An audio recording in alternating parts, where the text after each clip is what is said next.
I'm Tim. Welcome to Tim's Time. Well, y'all, I did it again. Or in the words of Will Smith, done it again, y'all. Done it again. I use one of my pet cliches or one of my themes that I preach or teach a lot, and I can always tell when someone's real uncomfortable, and sometimes they're just downright angry about what I said. And here's the phrase. Those of you who come to church here often will recognize it. God's primary interest is not in your happiness. God's not obligated to make you happy. God's biggest goal isn't to meet your biggest goal.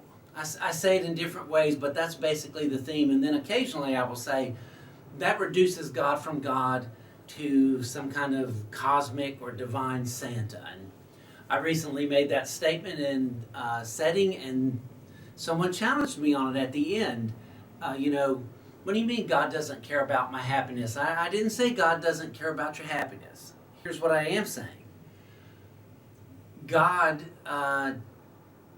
primary job is your holiness, not your happiness. Or as I heard someone say or write somewhere, God doesn't wake up in the morning and his primary concern is that you have a job that you want and that you are happy on it and that you have great relationships and that you are living in the size house you think you're supposed to have and you are driving a vehicle that never breaks down and everything is perfect with your body and you don't have any problems, and as long as you get what you want, then everything's fine and God looks and says it is very good.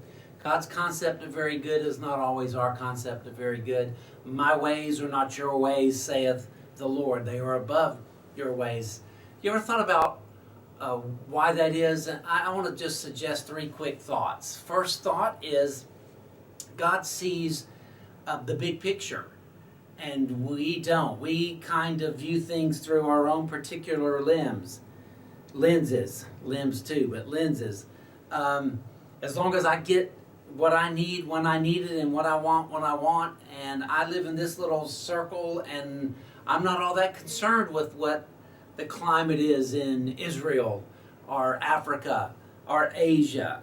God sits over and is sovereign over every bit of that, and he sees how all the big pieces fit together. So even though I may be going through a difficult stretch and thinking that I'm extremely unhappy and God's not with me, God knows exactly what he's doing and how he's bringing it all together. Secondly, God sees the long view, not just the big picture view. He sees the long term. And I tend to focus on the here and now. Short-term sacrifices to me are costly. God may see where he's going to use them to bless me down the road. Which brings me to the third quick thought, and we'll be into our week together. And that is that what I think will make me happy might just be meeting a momentary issue, and there's something bigger at stake. God might be causing happiness that's really happiness. And that doesn't speak too much of it, but as a parent, when my children were young, if I had lived in the moment and given them what they thought they needed to be happy, they would have probably been train wrecks. Because they didn't, half the time, they didn't want to go to bed at night. Well, if they don't feel like going to bed, just stay up. Well, then they don't get enough sleep, and they're certainly not going to feel like going to school. Well, that's all right.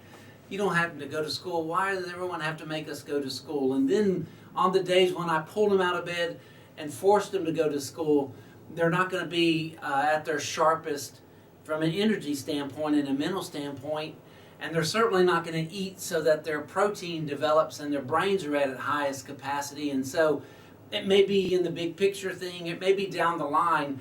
They might have thought as 6-year-olds and 7-year-olds and 8-year-olds and 9-year-olds that they knew exactly what would make them happy, but it was going to come back to bite them when they were 20 or 16 or 18, and they were going to make terrible choices, not to mention the fact they haven't learned self-discipline, they have no work ethic, their communication skills aren't what they ought to be, and on and on and on. You see, we know this. But then we project on God as somehow it's Monday and He's supposed to give me the best Monday ever. And if I have a bad Monday, I get a bad report, I have a crisis, finances are difficult, things on the job aren't going well, then where in the world is He? Listen, God gives you exactly what you need Himself. For good days and bad days, for rain, for sunshine, for golfing weather, for wintry weather. All we really need is Him. And when we trust and rest and depend on Him, somehow we have the assurance of that wonderful old memory verse, Romans 8:28. God causes all things to work together for good to those who love Him and are called according to His purpose. I don't know where you are this week. I hope you have a fantastic Monday. But if you're not, He still loves you. And He's still good. Have a great week. God bless.